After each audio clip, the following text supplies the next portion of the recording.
Hello guys, this is Deepika. Welcome back to my channel that is Ready to Study. So guys, ready for the next session, new topic. So आज मैं लेकर आ रही हूँ आपके लिए नया topic जिसका नाम है इंटेरोगेटिव वर्ड्स. सी जब हमने सेंटेंस के टाइप्स पढ़े थे अपने लास्ट सेशन में तो हमने उसमें क्या पढ़ा था, एक टाइप क्या पढ़ा था, इंटेरोगेटिव सेंटेंस. इंटेरोगेटिव सेंटेंस क्या होता है, प्रश्नवाचक वाक्य, यानी कि वो सेंटेंसेस यानी कि वाक्य जिनके माध्यम से यानी कि जिनको बोल के हम सामने वाले से कोई ना कोई प्रश्न पूछते हैं.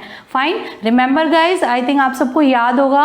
अगर याद नहीं है तो कोई बात नहीं, फटाफट से एक रिकॉल ले लेते हैं कि प्रश्नवाचक वाक्य क्या होते हैं. कि हम सामने वाले को कुछ बता नहीं रहे होते, ना ही कुछ ऑर्डर कर रहे होते, ना ही कुछ रिक्वेस्ट कर रहे होते, हम अपने सामने वाले से यानी सेकंड पर्सन से कुछ ना कुछ क्वेश्चन पूछ रहे होते हैं, कोई ना कोई प्रश्न पूछते हैं. जैसे कि आपका नाम क्या है, आप कहाँ रहते हो, या आप क्या कर रहे हो, या आपके फादर क्या करते हैं. एक जनरल से क्वेश्चन मैं आपको इसलिए लेती हूँ, जनरल बातें, ताकि आपको जनरल बातों के थ्रू जल्दी समझ में आ सके. तो मैंने एक जनरल जो क्वेश्चन बताए हैं ये सब क्या है, प्रश्नवाचक वाक्य यानी कि इंटेरोगेटिव सेंटेंसेस.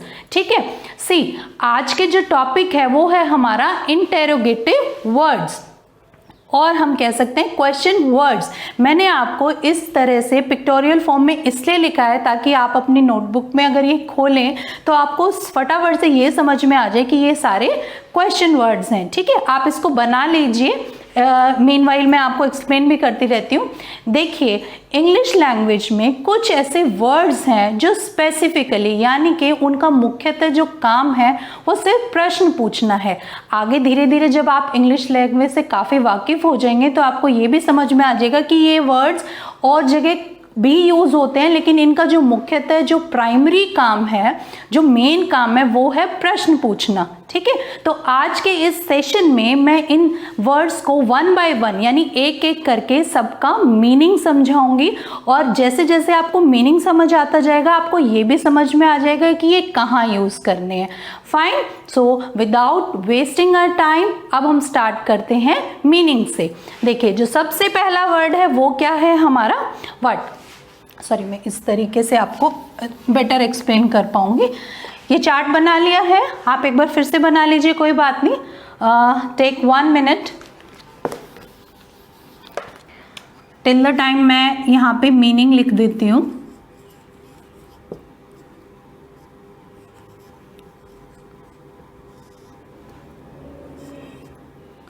ठीक है. जो पहला वर्ड हम ले रहे हैं, मैं यहां से उठा रही हूं, पहला वर्ड हम ले रहे हैं व्हाट. व्हाट मीन्स होता है क्या. आप इसका हिंदी में मीनिंग समझ लीजिए, आपको समझ आ जाएगा. ठीक है. व्हाट मीन्स क्या होता है, क्या. ठीक है. क्या हम जनरली जो सबसे कॉमन क्वेश्चन है हमारी लाइफ का वो है आपका नाम क्या है. ठीक है. कुछ पूछने के लिए, अबाउट अ थिंग, कुछ पूछने के लिए हम क्या वर्ड यूज करते हैं, व्हाट. ठीक है. दूसरा, आपके पापा क्या करते हैं, तो इसको हम इंग्लिश में क्या बोलते हैं, व्हाट इज योर फादर. आपके पापा क्या करते हैं. ठीक है. आपका भाई क्या करता है, व्हाट इज योर ब्रदर. ठीक है. हमने पूछना है कि उसका प्रोफेशन क्या है. प्रोफेशन यानी कि वो क्या काम करता है, वो डॉक्टर है, टीचर है, साइंटिस्ट है, व्हाट क्या है वो. तो व्हाट इज हिज प्रोफेशन, उसका प्रोफेशन क्या है, वो क्या काम करता है. ठीक है. तो मेनली जो मैं बताना चाह रही हूँ, व्हाट का मीनिंग होता है क्या. व्हाट का मीनिंग होता है क्या, हिंदी में क्या. ठीक है. अब सेकंड जो वर्ड था हमारा वो है वाई. सेकंड जो वर्ड है वो है हमारा वाई, WHY. वाई का मीनिंग होता है क्यों. क्यों. देखिए, सपोज आप अपनी मम्मी को बताते हैं कि मैं मार्केट जा रहा हूं, तो उनका पहला क्वेश्चन होगा क्यों जा रहे हो. ठीक है. क्यों या किस लिए, मतलब हम कारण पूछना चाहते रहे हैं कि हम क्यों कर रहे हैं ऐसा, हम ऐसा क्यों चाह रहे हैं, या वटेवर जो भी हम एक्टिविटी कर रहे हैं उसका रीजन क्या है. ठीक है. तो वाई कहाँ यूज होगा, जहां पे हमें किसी चीज का कारण जानना होगा, और कारण को इंग्लिश में क्या कहते हैं, रीजन या फिर कॉज. देखिए मैंने आपको पहले भी इंस्ट्रक्ट किया था कि आपकी नोटबुक जो है, जो आपने बनाई हुई है, उसमें प्लीज़ जो भी मैं एक जनरल वे में आपको इंग्लिश के वर्ड्स बताती हूँ और साथ में उसका हिंदी में मीनिंग भी बताती हूँ, वो भी नोट डाउन कर लीजिए। ये एट द एंड आपको बहुत ही बेनिफिट करेंगे। धीरे धीरे वर्ड्स आपकी मतलब जो आपकी माइंड की डिक्शनरी है उसमें फिट होते जाएंगे। आप थोड़े थोड़े वर्ड याद करेंगे ना तो ज़्यादा ईजी होगा। आपको इकट्ठा अगर बहुत सारी चीज़ याद करने को देंगे तो थोड़ा मुश्किल होगा। इसलिए मैं आपको बार बार ये रिपीट करती हूँ कि जो भी सेशन में मैं जो वर्ड्स बोल रही हूँ और कि इनकी हिंदी भी साथ में बता रही हूँ, उनको भी आप अपनी नोटबुक में नोट करते जाइए, ठीक है। तो सेकेंड वर्ड हमने क्या देखा था, वाई। इसकी हिंदी है क्यों। ये किस लिए यूज होता है, किसी एक्ट का या किसी बात का कारण जानने के लिए, रीजन या फिर कॉज जानने के लिए, ठीक है। समझ आ गया वाई का मीनिंग क्या होता है, क्यों। थर्ड जो हमारा वर्ड है वो है वेयर। देखिए मैं साथ में बोलकर भी इसलिए दिखा रही हूं कि आप कोशिश कीजिए ऐसे ही बोलना स्टार्ट करें। ऐसे नहीं कि पहले आप गलत बोलना स्टार्ट करें फिर उसको रिफाइन कीजिए। इससे बेटर है कि आप जब स्टार्ट करें तो ही ऐसे बोलिए। WHERE इसको बोलते हैं वेयर, ठीक है। वेयर की हिंदी क्या होती है, कहाँ। इसको वेयर नहीं बोलते, वेयर, ठीक है, इसको बोलते हैं वेयर, ठीक है। वेयर की हिंदी होती है कहाँ। कहाँ आप खुद भी एनालाइज कर सकते हैं, मतलब खुद भी इतना दिमाग लगा सकते हैं कि कहाँ हम प्लेस के लिए यूज करते हैं, ठीक है। जैसे मैंने पूछना है कि लाइक आप कहाँ रहते हो, जैसे आपने सिटी बता दी कि you are living in Hisar, आप हिसार में रहते हो, लेकिन हिसार में कहाँ रहते हो, तो हम प्लेस पूछने के लिए क्या वर्ड यूज करते हैं, वेयर। वेयर की हिंदी होती है कहाँ। सपोज आपको घर में बुक नहीं मिल रही है, आपकी ड्रेस नहीं मिल रही है, या आपके शूज नहीं मिल रहे हैं। शूज मैंने जूते, ड्रेस मैंने आपकी पोशाक, ठीक है, ये नहीं मिल रहे हैं तो आप क्या पूछते हैं, mummy where are my shoes, मेरे जूते कहाँ हैं, ठीक है। वेयर इज माई ड्रेस, मेरी ड्रेस कहाँ रखी है। तो हम प्लेस पूछने के लिए क्या वर्ड यूज करते हैं, वेयर। और वेयर की हिंदी होती है कहाँ, ठीक है। तो where is linked with place. Place को हिंदी में बोलेंगे जगह या स्थान, ठीक है, जगह या स्थान। फाइन। अब जो फोर्थ वर्ड है वो है विच।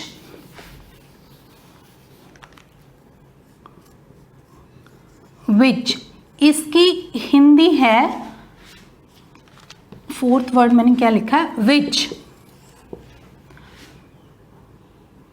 कौन सा, कौन सा या कौन सी, ठीक है।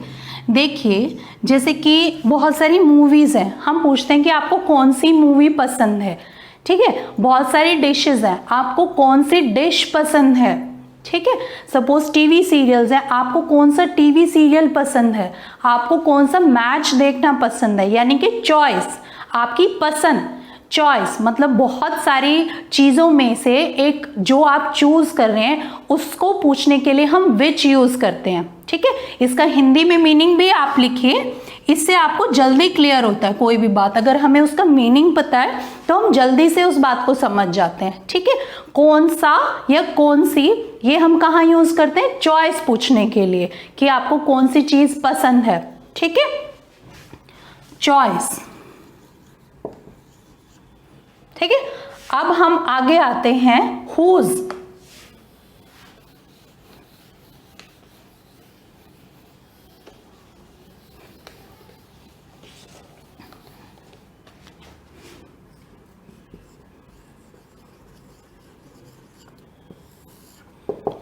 हुज है किसका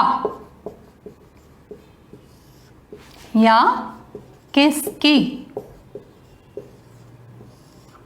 फाइन।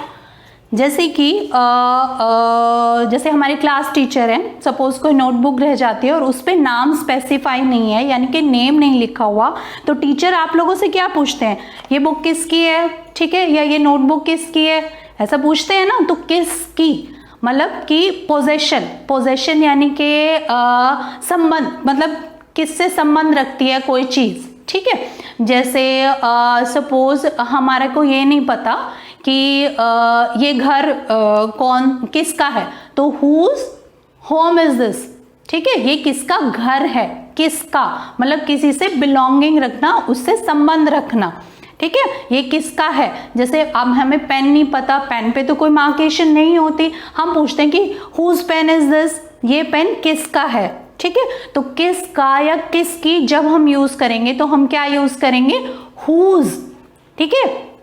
और जैसा कि मैंने आपको एक और सेशन में भी बताया था कि ये ज नहीं होता, ज होता है, ये हुज नहीं होगा, हुज इज रॉन्ग, अगर ज बोलना है आपको whose is right. Fine, whose समझ में आ गया, ये है आपकी बिलोंगिंग, यानी कि किससे संबंध रख रही है कोई चीज, या पोजीशन मतलब किसके पास है, ठीक है। कोई ड्रेस हमें समझ नहीं आ रही है किसकी ड्रेस है, हुज ड्रेस इज दिस, किसकी ड्रेस है ये, ठीक है। हुज का मतलब क्लियर हो गया। नेक्स्ट है हमारा whom।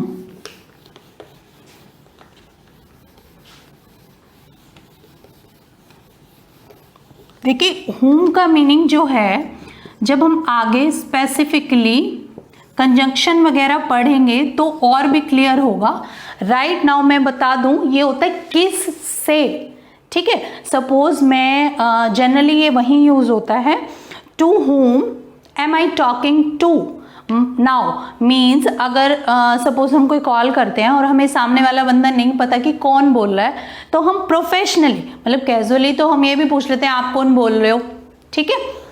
हम यूँ बोल लेते हैं ना कि कैजुअली कि आप कौन बोल रहे हो, लेकिन प्रोफेशनली यानी जब हम किसी को नहीं जानते या फिर हम किसी ऑफिस में फ़ोन करते हैं या अपने सीनियर्स को फ़ोन करें लेकिन हमें नहीं पता कि सामने वाला बंदा किसने पिक किया है, तो हम बोलते हैं to whom am I talking to now, किस से मेरी बात हो रही है राइट नाउ, ठीक है। किस से, तो ये क्या बात होती है, किस से, हम वहां यूज करते हैं whom, ठीक है।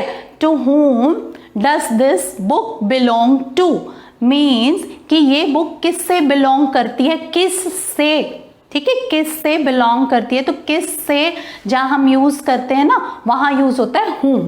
और आगे एक ग्रामर का पार्ट है active voice and passive voice, जब वो स्पेसिफिक सेशन होगा तो उसमें ये whom वर्ड बहुत यूज होता है, ठीक है। आपको तब समझ में आ जाएगा, आप थोड़ा सा आइडिया ले लीजिए, ये होता है किस से, क्लियर है। अब जो नेक्स्ट वर्ड है वो है हु यानी कि कौन,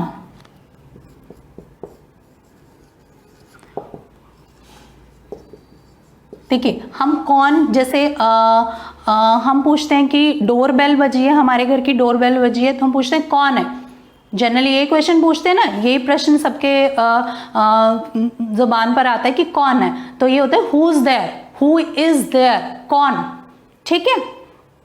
अब सपोज कीजिए कोई एक बच्चा है, हमें नहीं पता कि इसके पेरेंट्स कौन है, ठीक है, उसके फादर कौन है, तो हम क्या बोलेंगे, हु इज हिज फादर, मतलब इस बच्चे के फादर कौन है।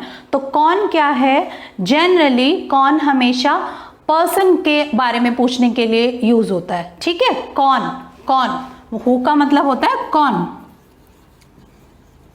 अब इसी सीरीज को एंड करते हुए मैं आपको लास्ट क्वेश्चन या फिर इंटेरोगेटिव वर्ड हम जो कह रहे हैं वो बताती हूँ, वो है हाउ, ठीक है। हाउ क्या होता है, कैसे, हाउ का मीनिंग होता है कैसे या कैसा, ठीक है। जैसे हम जनरली ये एक जो कॉमन क्वेश्चन है वो है हाउ आर यू, आप कैसे हो, ठीक है। और हम यूँ बोलते हैं कि सपोज किसी ने कोई मुश्किल काम कर दिया तो हम यूँ पूछेंगे कि how did you do this, आपने ये कैसे किया, मतलब उस काम को करने का तरीका, ठीक है। एक तो फर्स्ट वर्ड में तो हमने पूछा कि आप कैसे हो, मतलब आपके बारे में पूछा गया, सेकंड में हमने मैनर भी पूछा कि ये किस तरीके से किया गया। जैसे हमने सोचा कि किसी ने बहुत ही ब्रिलियंट आइडिया दिया, कोई भी हम मीटिंग ले रहे हैं तो हम एकदम से पूछेंगे कि how did you think this, आपने ये कैसे सोचा, कैसे, ठीक है। हाउ का मतलब होता है कैसे, ठीक है। तो आज के इस सेशन का ये लास्ट वर्ड था। फाइन, आप जब नेक्स्ट सेशन के लिए अटेंड करने के लिए आए तो प्लीज़ इन वर्ड्स को रिवाइज ज़रूर करते रहिए। जो जो मैं आपको सेशन पढ़ा रही हूँ वो भी आप रिवाइज ज़रूर करते रहिए, ठीक है। आपको जो ये छोटे छोटे कंसेप्ट्स हैं ये आपको बहुत ही बेनिफिशियल प्रूव होंगे। जब आप कंबाइन करेंगे ना इन सब को तब आपको बहुत ईजी लगेगा कि हमें इन सब वर्ड्स का मीनिंग ऑलरेडी पता था, ठीक है। बस इनको जो कंबाइन करने का रूल है वो एट द एंड पढ़ेंगे और आप फटाफट से सेंटेंस फॉर्मेशन में परफेक्ट भी हो जाएंगे, ठीक है। So thanks for watching, keep learning, all the best.